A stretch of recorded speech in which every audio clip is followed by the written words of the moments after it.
Bonsoir, que la paix soit sur vous. Je fais cette vidéo pour tout simplement vous annoncer que notre compte Twitter a été suspendu. Twitter, à l'heure actuelle, nous a donné aucune raison. Donc, le compte Twitter de notre association Miséricorde pour l'Humanité a été suspendu par Twitter sans qu'une quelconque raison nous soit donnée. Cependant, au vu des menaces que nous avons reçues de certains individus liés à la mouvance des athées et des ex-musulmans sur Twitter, des menaces de signalement massif, tout semble porter à croire que cette suspension est due à la politique agressive, au signalement de masse de certaines mouvances liées aux athées intégristes et liées aux ex-musulmans. Je remercie premièrement tous les frères et sœurs qui nous ont d'ores et déjà apporté leur soutien lorsqu'ils ont appris la nouvelle de la suspension de notre compte sur Twitter. Le but de ces athées intégristes, de ces ex-musulmans, est de mettre fin à notre travail. Je vous annonce ce soir que leur plan a échoué. Premièrement, nous avons fait appel de la décision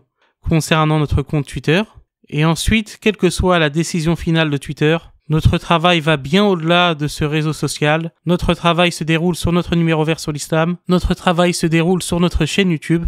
Et je vous annonce la chose suivante, je vais prochainement, d'ici moins d'un an si Dieu le veut, publier un livre sur l'islam à destination des catholiques traditionnalistes. Un livre qui sera à la fois en français, avec une traduction anglaise. Continuerons notre travail si Dieu le veut. Et de surcroît, nous intensifierons notre travail. Le but également de ces athées intégristes, en signalant notre compte, c'est d'envoyer le message suivant aux musulmans. C'est de leur dire nous avons participé à la suspension du compte musulman qui s'adressait le plus aux catholiques traditionnalistes, du compte musulman, et ça je le dis sans me vanter, qui faisait preuve d'une très grande courtoisie envers les catholiques traditionnalistes, envers les non-musulmans en règle générale. Le but de ces athées intégristes est d'envoyer ce message aux musulmans, de leur dire il ne sert à rien d'être courtois, il ne sert à rien d'être poli. Le but de ce genre d'initiative est d'énerver les musulmans, de nous faire perdre nos moyens. Alors je dis à mes frères et sœurs en islam la chose suivante. Nous devons rester fidèles à notre foi et à ce qu'enseigne notre foi en termes de bon comportement. Ces athées intégristes rêveraient de vous voir vous énerver. Ils ne détestent rien de plus que les musulmans courtois. Donc redoublez de courtoisie. Restez fidèles à nos principes.